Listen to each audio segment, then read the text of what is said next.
بسم اللہ الرحمن الرحیم۔ السلام علیکم۔ آخری رمضان کی نشانی، کیا یہ والا رمضان آخری ہوگا؟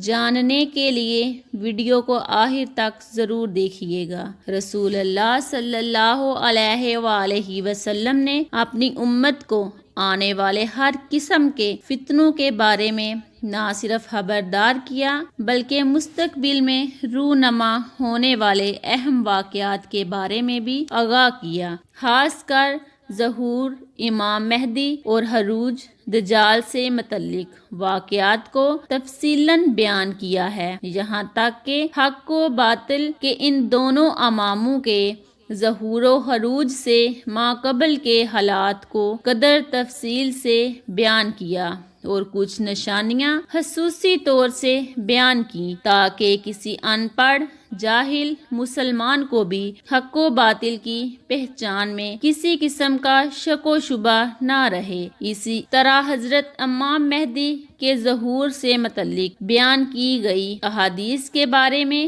اسلاف کا یہ طریقہ چل رہا ہے کہ وہ اس کے متعلق نشانیوں کو ہمیشہ اپنے سامنے رکھتے تاکہ حضرت امام مہدی کے ظہور کے وقت حق و باطل کے درمیان ہونے والے معرکے میں وہ حق کے ساتھ کھڑے ہوں اور باطل ان کو دھوکہ نہ دے سکے۔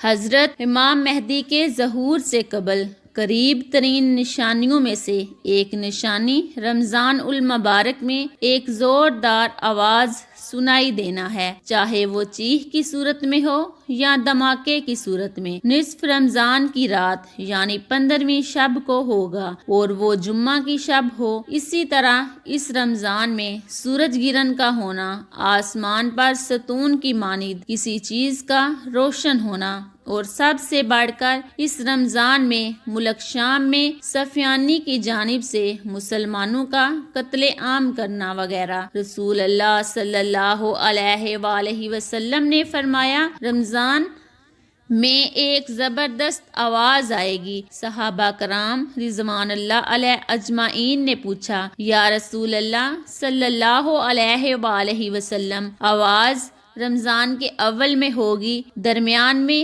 یا پھر آخر میں؟ آپ صلی اللہ علیہ وسلم نے فرمایا، نصف رمضان میں۔ جب نصف رمضان میں جمعہ کی رات ہو گئی تو آسمان سے ایک زوردار آواز آئے گی جس سے 70,000 لوگ بے ہوش ہو جائیں گے۔ آگے ایک اور روایت کے مطابق 70,000 راستہ بدل جائیں گے اور 70,000 لڑکیوں کی وفات زائل ہو جائے گی اور 70,000 اندھے ہو جائیں گے اور 70,000 بہرے ہو جائیں گے۔ ایک اور روایت کے مطابق 70,000 راستہ بھٹک جائیں گے اور 70,000 لڑکیوں کی وقارت زائل ہو جائے گی۔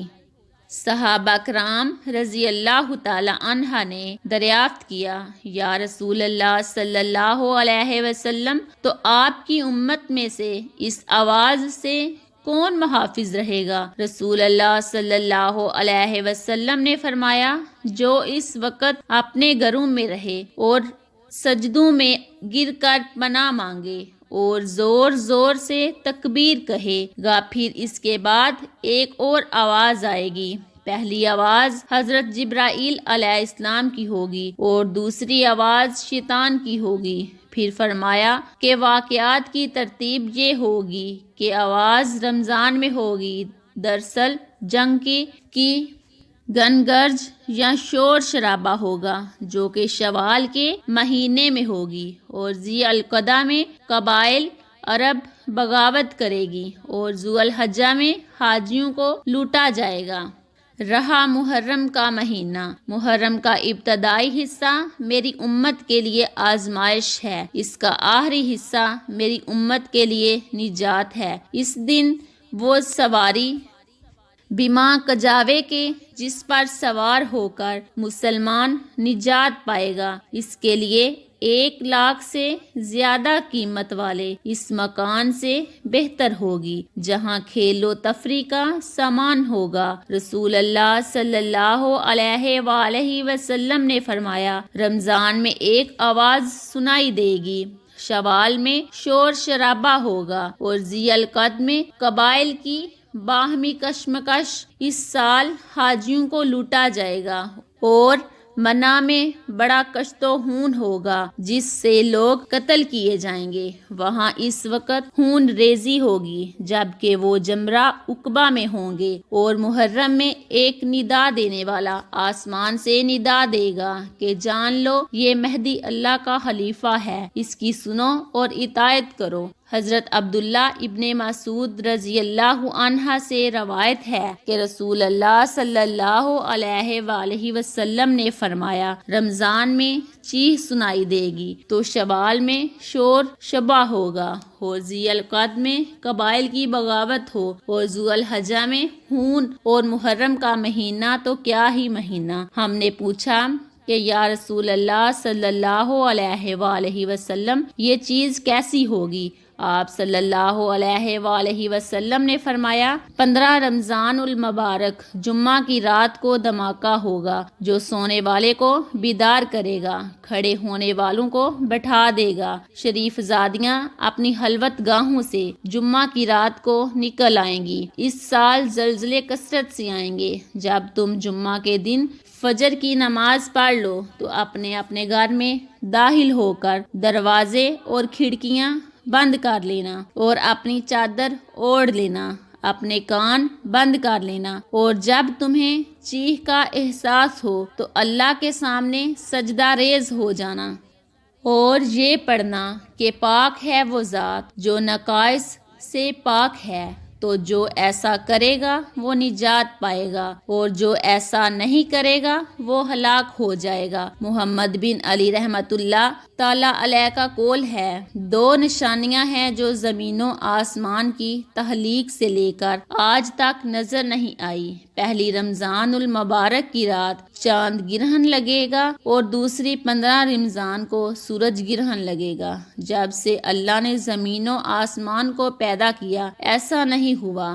یہ بات حقیقت ہے کہ سورج گرہن ہمیشہ چاند کی شروع کی تاریخوں میں ہوتا ہے، اور چاند گرہن ہمیشہ یعنی 13، 14 اور 15 کی تاریخ کو ہوتا ہے، لیکن ظہور مہدی سے قبل رمضان میں یہ ترتیب بدل جائے گی۔ حضور اکرم صلی اللہ علیہ وآلہ وسلم نے فرمایا، لوگوں قیامت سے پہلے ایک رمضان ایسا آئے گا جس میں ایک ایسی شدید آواز آئے گی اور دنیا میں کوئی نہیں جان سکے گا کہ آواز کہاں سے آئی۔ آپ صلی اللہ علیہ وسلم نے فرمایا کہ اگر رمضان میں ایسی آواز سنائی دے جس کا کوئی کھوج نہیں لگایا جا سکا تو پھر 1 سال کا رزق اپنے گھروں میں سمیٹ کر رکھ لینا کہاں کی عقل مندی ہے۔ حضرت جابر رضی اللہ تعالی عنہ فرماتے ہیں کہ میں نے رسول اللہ صلی اللہ علیہ وآلہ وسلم کو یہ فرماتے ہوئے سنا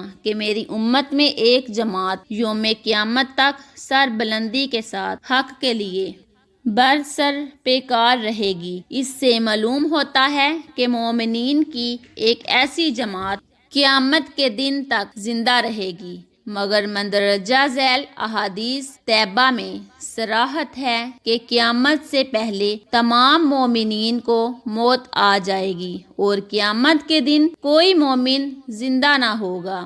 حضرت علی رضی اللہ تعالی عنہ سے پوچھا گیا کہ وہ کون سا عمل ہے جسے موت کے وقت ملک الموت انسان کی تعظیم کرتے ہیں، اس کی روح سکون سے قبض کرتے، تو حضرت علی رضی اللہ تعالی عنہ نے فرمایا، اے شخص، وہ 3 عمل یہ ہیں، جو انسان یہ 3 کام کرتا ہے تو فرشتہ موت اس کی تعظیم کرتا ہے، یوں وہ اپنے مالک حقیقی سے جا ملتا ہے۔ جب حضور صلی اللہ علیہ وآلہ وسلم کی وفات کا وقت قریب آیا تو آپ صلی اللہ علیہ وسلم نے فرمایا، کیا میری امت کو موت کی تکلیف برداشت کرنی پڑے گی؟ تو فرشتے نے کہا، جی ہاں، کرنی پڑے گی۔ آپ صلی اللہ علیہ وسلم کی آنکھ مبارک سے آنسو جاری ہو گئے تو اللہ تبارک تعالیٰ نے فرمایا، اے محمد صلی اللہ علیہ وسلم، آپ کی امت اگر ہر نماز کے بعد آیت الکرسی پڑھے گی تو موت کے وقت اس کا ایک پاؤں دنیا میں ہوگا اور دوسرا جنت میں ہوگا۔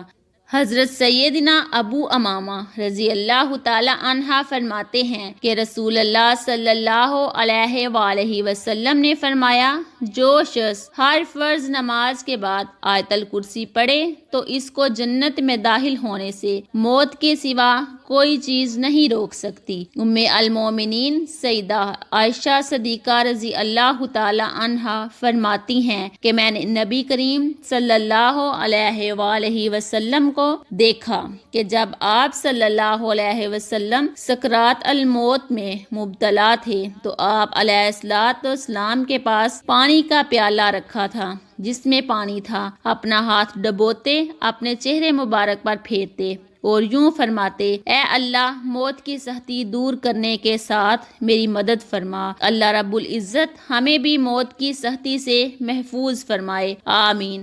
اگر آپ کو آج کی ہماری ویڈیو پسند آئی ہے تو ہمارے چینل اسلامی معلومات کو ضرور سبسکرائب کر لیجئے، شکریہ۔